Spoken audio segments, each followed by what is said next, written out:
kita beralih ke tempat pabrik barang bekas.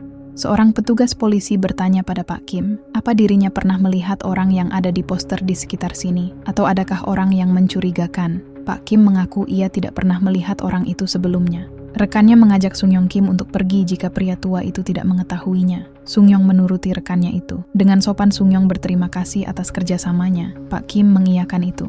Sung Yong bertanya pada rekannya, apa jangan-jangan pelaku pergi ke arah yang berlawanan? Karena sepertinya pelaku memang tidak ada di sini. Rekannya sudah memberitahu Sung Yong, namun Sung Yong malah tidak percaya perkataannya. Ia meminta Sung Yong untuk cepat masuk ke mobil dan pergi cari makan saja. Di belakang gerbang, nampak Sang Jin dan Ji Won bersiap-siap bila terjadi sesuatu.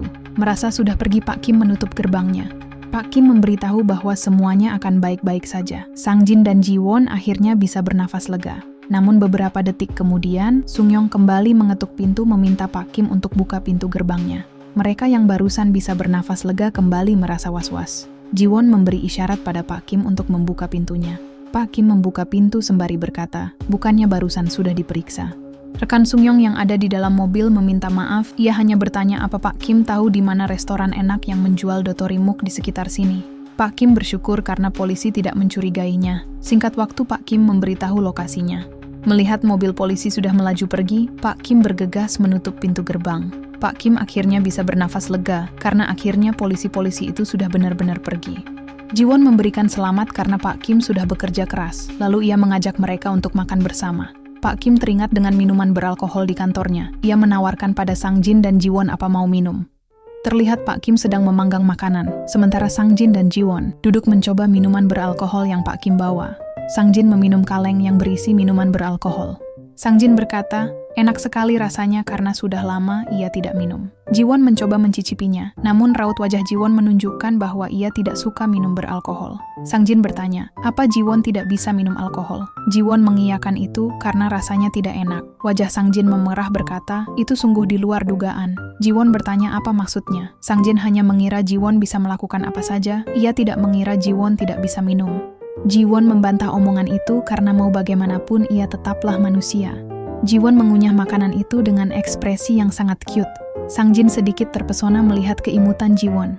Dengan makanan yang masih ada di dalam mulutnya, Ji Won bertanya pendapat Sang Jin tentang tempat ini. Sang Jin rasa ini tempat yang bagus. Pak Kim juga baik hati. Lalu polisi juga terlihat tidak peduli dengan tempat ini. Ji Won setuju dengan itu. Namun bukannya mereka tidak bisa terus-terusan berada di sini. Mereka juga jadi merepotkan Pak Kim di sini. Lalu mereka juga tidak tahu kapan polisi datang. Namun yang terpenting, ada orang-orang di luar sana yang menunggu Dewa Graham.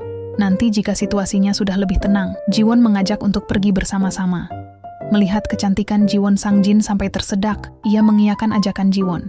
Ji Won bertanya apa Sang Jin baik-baik saja. Ia meminta Sang Jin untuk segera minum air putih. Sembari masih terbatuk-batuk, Sang Jin berkata, ia baik-baik saja. Setelah selesai makan-makan, Pak Kim izin pamit pada Sang Jin dan Ji Won karena ia akan pergi keluar dulu. Sang Jin yang khawatir bertanya apa kita akan baik-baik saja. Ji Won yang percaya pada Pak Kim meyakinkan Sang Jin untuk tidak perlu khawatir karena orang itu adalah saudara kita. Sang Jin terdiam berusaha tenang, ia berharap semoga apa yang dikatakan Ji Won benar. Singkat waktu, Pak Kim nampak sedang membawa barang bekas ke mobilnya. Ia bertanya, apa ini barang yang terakhir diangkut? Pria tua yang di belakang kita sebut saja Pak Yanto. Ia mengiyakan hal itu. Ia bernafas lega, serta berkata akhirnya semua selesai. Pak Kim bertanya apa dirinya punya rokok. Pak Yanto itu berkata, tentu saja ada. Pandangannya teralihkan, ia bertanya pada Pak Kim, apa burung merpati itu lagi-lagi buang kotoran di mobilnya Pak Kim? Pak Yanto menambahkan bahwa burung merpati di kompleks ini harus ditangkap semua dan dibakar hidup-hidup, karena bisa-bisa tempat ini bisa jadi lautan kotoran burung. Pandangannya ke atas, memanggil burung-burung itu sialan. Burung itu harus ditembak mati dengan senapan. Pandangan Pak Yanto teralihkan. Ia memanggil seorang itu dengan sebutan Sinting, yang ternyata orang itu adalah seorang nenek-nenek yang kita sebut saja Nek Mariam. Ia terlihat sedang memberi makan burung-burung liar. Pak Yanto menghampiri Nek Mariam itu, lalu mengatakan, bukannya sudah ia peringati untuk tidak memberi makan burung-burung liar ini? Nek Mariam itu mengatakan pada Pak Yanto, lagi-lagi Pak Yanto berperilaku seperti orang sakit jiwa. Pak Yanto berkata, ia bukanlah orang gila, ia hanya mencoba membuat Nek Mariam itu sadar, karena ulahnya yang sering memberi makan burung-burung itu. Daerah ini jadi banyak kotoran burung di mana-mana. Nenek itu hanya berkata, "Pak Yanto orang yang cerewet sekali." Nek Maryam itu berkata, kalau bukan dirinya apa Pak Yanto yang akan memberinya makan, serta menegaskan bahwa Pak Yanto pelit serta sakit jiwa. Pak Kim hanya diam, melihat perdebatan mereka berdua. Secara tiba-tiba, seekor burung menyerempet Pak Kim yang membuat dirinya sedikit kesal.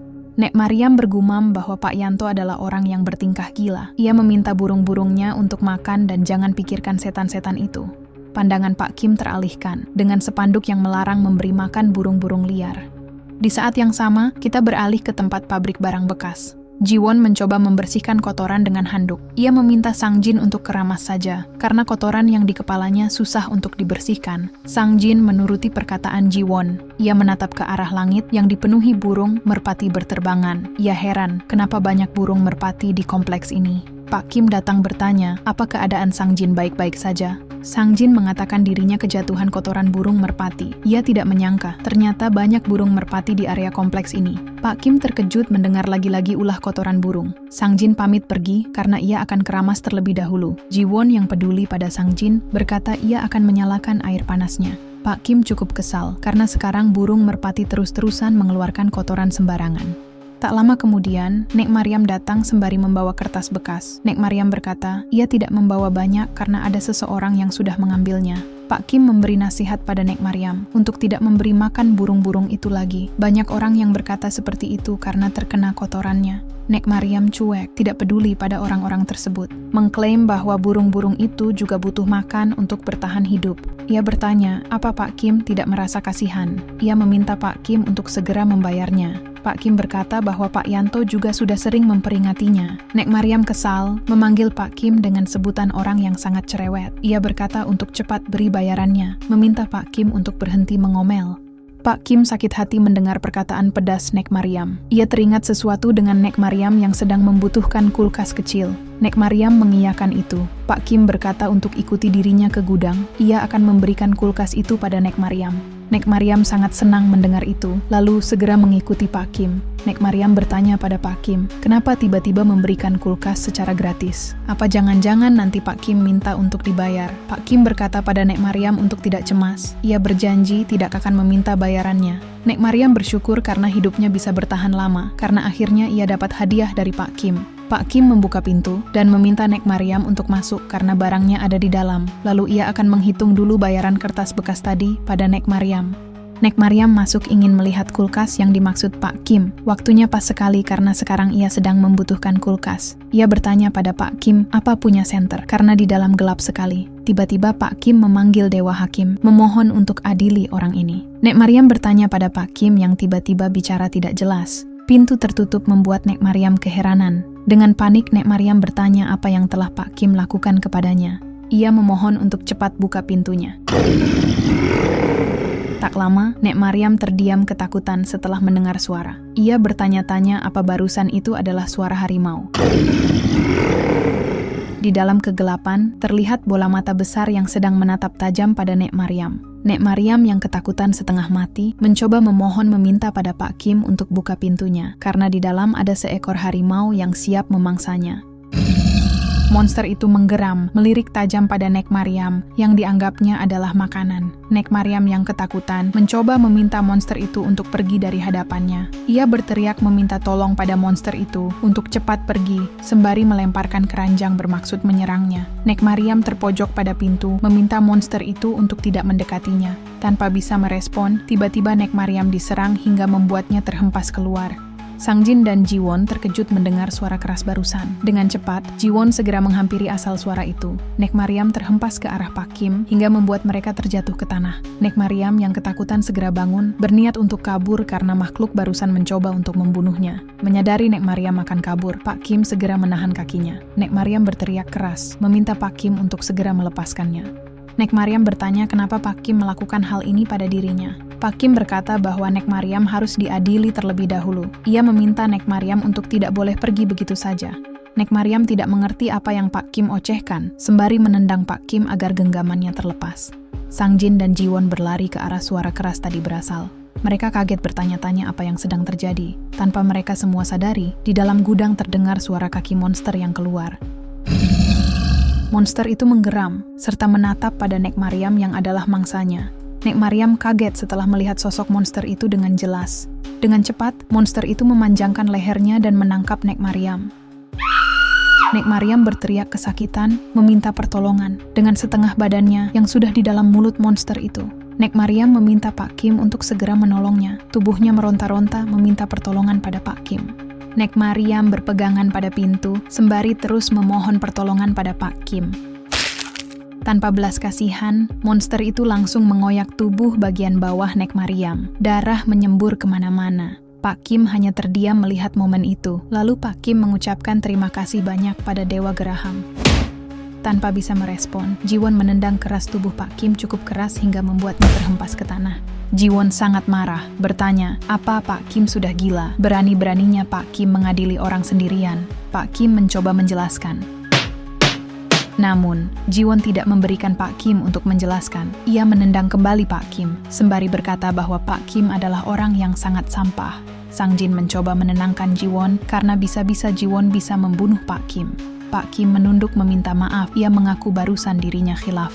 Pak Kim memohon untuk maafkan dirinya, ia berjanji tidak akan mengulanginya lagi. Di malam hari, Jiwon memberikan secangkir teh pada Sang Jin yang duduk menghadap perapian. Jiwon meminta maaf karena ulahnya tadi yang menendang Pak Kim. Ia beralasan tidak bisa tinggal diam melihat orang yang memperlakukan Dewa Geraham sembarangan. Sang Jin memahami apa yang Jiwon rasakan. Ia memaklumi karena pada saat-saat tertentu, orang akan bertindak seperti Jiwon juga. Jiwon mengucapkan terima kasih pada Sang Jin karena sudah memahaminya. Ia melanjutkan bahwa mereka tidak bisa terus-terusan berada di sini. Oleh karena itu, ia bertanya pada Sang Jin tentang hal yang kemarin ia bicarakan. Sembari mendekatkan badannya pada Sang Jin, muka Sang Jin memerah karena Jiwon terlalu dekat. Ia bertanya apa maksudnya. Jiwon memegang tangan Sang Jin dengan hangat. Jiwon meminta Sang Jin untuk ikut pergi bersama ke gereja mereka. Hati Sang Jin berdebar-debar, pipinya memerah mendengar ajakan Jiwon barusan. Kita beralih pada Detektif Lim dan rekannya yang sedang membahas orang hilang. Detektif Lim membaca catatan tentang Daecheon Park yang menghilang 3 hari lalu. Daecheon tidak punya korelasi pada kompleks ini dan pekerjaannya hanya mengumpulkan barang rongsokan. Setelah mendengar barang rongsokan, Detektif Lim berasumsi apa dia membawanya ke pabrik loak yang ada di atas gunung itu. Rekannya berpendapat sama dengan Detektif Lim. Detektif Lim bertanya pada rekannya, bukannya waktu itu dia sudah menyelidiki daerah itu? Apa tidak ada sesuatu yang mencurigakan? Rekannya mengiyakan itu. Departemen terkait sempat menyelidikinya, tapi sepertinya tidak ada yang mencurigakan. Detektif Lim mencoba berpikir apakah ada sesuatu yang terlewatkan. Tiba-tiba seseorang datang dan memanggil pada Detektif Lim. Ia melaporkan ada kasus orang yang hilang di sebelah pabrik loak Palhojawon. Di dalam mobil, rekannya memberitahu, informasi orang yang hilang itu adalah seorang nenek bernama Deokja, Han umur 76 tahun, yang sempat kita berikan nama Nenek Mariam. Biasanya dia memungut kertas bekas dan menjualnya ke sana. Namun anehnya dia tidak kembali ke rumah setelah pergi menjual kertas bekasnya kemarin. Ada laporan juga dari warga sekitar, kalau di sebelah pabrik itu sering terdengar suara teriakan. Dalam benak Detektif Lim, ia memohon bahwa pelaku itu adalah Sang Jin Han. Seorang intel dari kepolisian mengetuk pintu gerbang. Ia mengaku sebagai seorang pendaki. Ia bertanya, apa ada seseorang di dalam? Ia beralasan ingin meminta sedikit air. Ia mencoba memanggil apa ada orang di dalam. Dirasa tidak ada jawaban. Ia memberikan isyarat pada rekannya yang sedang bersembunyi. Mereka semua segera membuka pintu gerbang dan segera masuk. Detektif Lim memasuki ruangan, namun di dalam tidak ada orang ataupun hal yang mencurigakan. Seorang rekannya memanggil Detektif Lim meminta untuk kesini sebentar. Rekannya mengatakan sepertinya ada sesuatu di gudang ini. Mereka menutup hidung karena menghirup bau tidak sedap. Cahaya senter menerangi ruangan yang dipenuhi noda darah di mana-mana, serta terdapat bagian tubuh manusia yang sudah menjadi Lego. Detektif Lim terkejut tidak percaya melihat kengerian di hadapannya. Ia berteriak kesal, mengatakan Sang Jin Han adalah orang yang sangat brengsek. Sementara itu di dalam mobil, Jiwon mengabari seseorang lewat telepon bahwa mereka akan sampai 30 menit lagi. Mungkin mereka akan bermalam di sana dulu, lalu besoknya mereka akan pergi bertemu pendeta. Jiwon berterima kasih dan mengucapkan sampai jumpa. Sang Jin bertanya pada Jiwon memangnya jika mereka ke sana apakah akan aman. Dengan senyum hangat Jiwon membalas, tentu saja ada orang-orang yang sudah menunggu Dewa Geraham. Di belakang monster itu terdiam di belakang bak mobil. Beberapa waktu berlalu, di tempat gereja Abadi Woju. Mereka akhirnya sampai ke tujuan. Seorang pendeta menyambut mereka yang datang dengan hangat.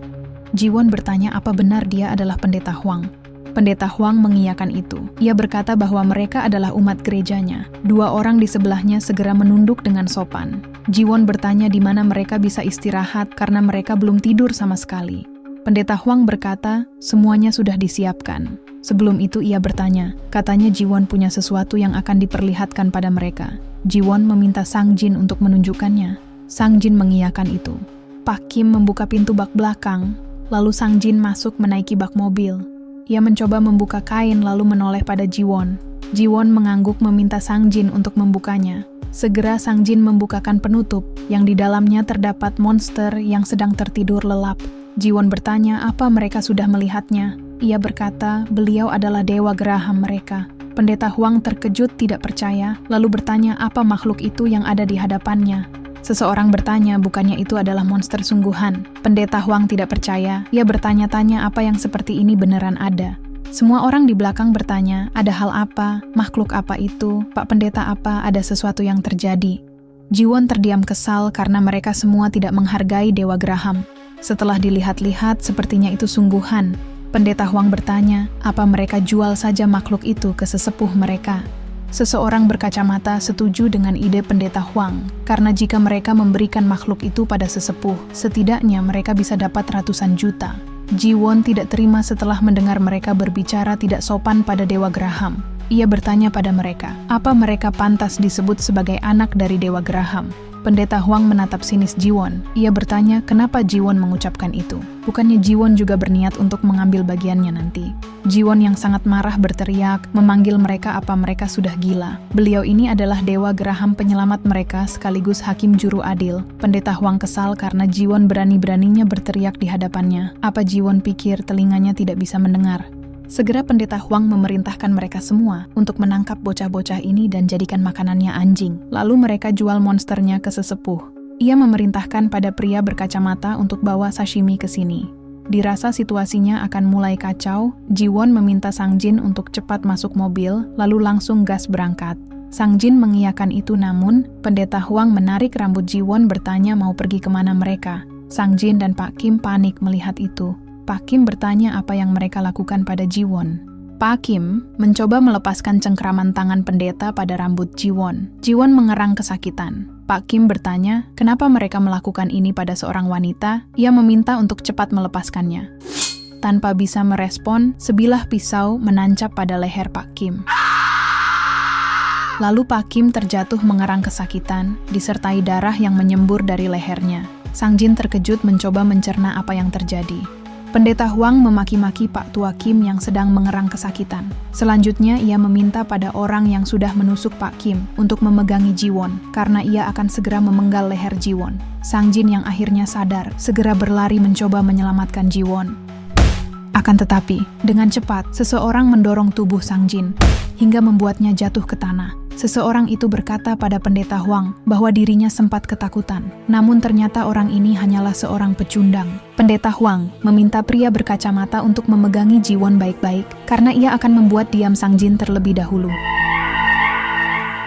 Ia bertanya, apa Sang Jin juga meremehkannya? Apa Sang Jin tidak sadar bahwa dirinya adalah pecundang sebenarnya? Ia bertanya apa mereka suka hakim? Apa mereka orang gila yang senang cari alasan untuk membunuh? Padahal mereka semua hanyalah psikopat pembunuh yang berlindung dari kata hakim.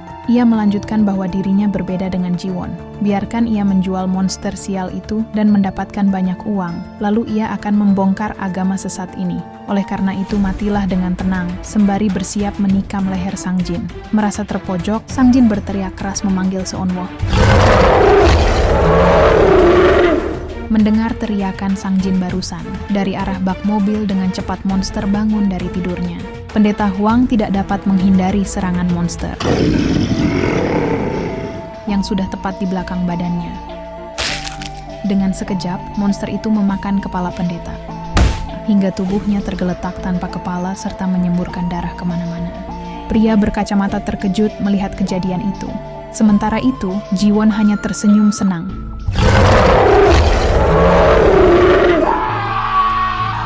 Dengan cepat, monster itu mengejar pria berkacamata bermaksud untuk memakannya. Pria berkacamata terus berlari, menyadari bahwa dirinya sedang dikejar monster.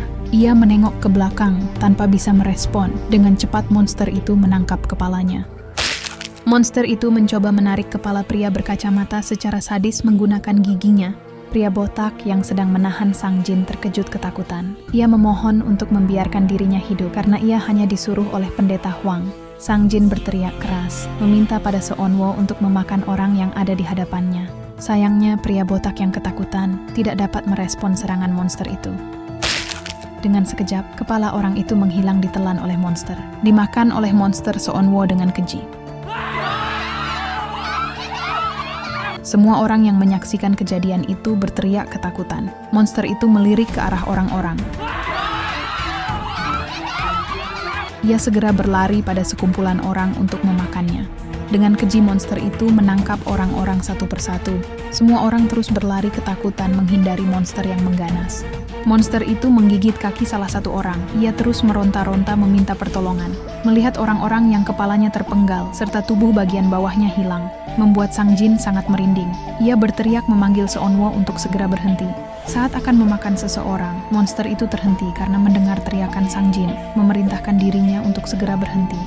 Monster itu menuruti perkataan Sang Jin, segera ia meninggalkan mangsanya. Ia kembali ke bak belakang mobil lalu tertidur kembali.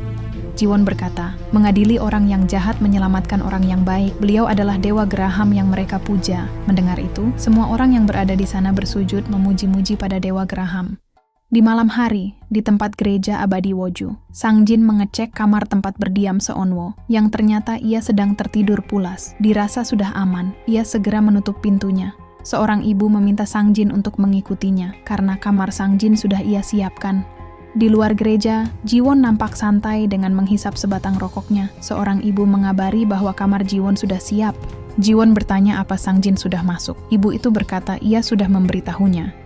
Di sebuah perkotaan, di sebuah gedung, seorang wanita memberikan laporan pada orang-orang yang berada di sana bahwa jumlah pengikut di daerah Gyeonggi Selatan bulan lalu telah meningkat sebanyak 3%. Tingkat pengadilan juga meningkat sebanyak 6%. Ia menambahkan bahwa ada peningkatan jumlah pengikut yang baik di seluruh area, kecuali area Chungnam. Pria berjas merah berkata, sepertinya daerah Chungnam tidak tertarik dengan penyebaran agama. Seorang pria kesal dengan perkataan barusan, ia berkata bahwa mereka juga selalu melakukan yang terbaik. Jumlah pengikut tidak akan menggantikan keimanan seseorang. Pria berjas merah bertanya, apa pendapat Dewa Taring? Dewa Taring setuju dengan hal itu, karena sejak kapan gereja abadi Woju menggantungkan diri pada banyaknya jumlah pengikut. Ia bertanya pada kepala cabang Pak Daebeom, karena kelihatannya ingin melayani pengikutnya saja, dan bukan pada Dewa Graham. Pak Daebeom mengelak dengan pertanyaan itu. Dirasa semuanya selesai, ia menyuruh untuk sudahi saja dulu laporan bulan ini. Ia meminta ke depannya untuk tetap semangat di posisi mereka masing-masing. Ia bertanya apa ada yang akan disampaikan oleh Pak Direktur. Pak Direktur tertawa, karena Dewa Taring ini selalu meminta tolong sesuatu yang menyulitkannya. Apa ada kata-kata yang harus disampaikan dari si tua bangka seperti dirinya ini? Ini semua berkat mereka semua yang telah melayani Dewa Graham. Ia hanya berharap dan meminta semoga begitu juga seterusnya. Mendengar itu, Dewa Taring akan menutup rapat bulan ini. Namun, seseorang tergesa-gesa datang membuka pintu. Ia menyampaikan informasi bahwa Dewa Graham telah muncul. Pendeta Huang mengatakan beliau ada di gedung rapat. Dewa Taring terkejut mendengar kabar itu. Pak Direktur sangat senang karena akhirnya beliau datang juga. Kita kembali ke gereja abadi Woju. Seorang anak kecil sedang berjalan mengendap-endap menuju suatu ruangan. Yang ternyata, ia datang ke tempat monster itu sedang tertidur pulas. Anak kecil itu duduk bertanya, apa benar dia adalah Dewa Graham? Mendengar itu, segera monster membuka matanya. Ia menatap tajam pada anak kecil itu. Anak kecil itu meminta untuk jangan memakannya. Ia mengaku datang ke sini karena ingin meminta tolong sesuatu. Monster terdiam mendengar hal itu. Anak kecil memohon meminta pada Dewa Graham untuk membunuh ayahnya.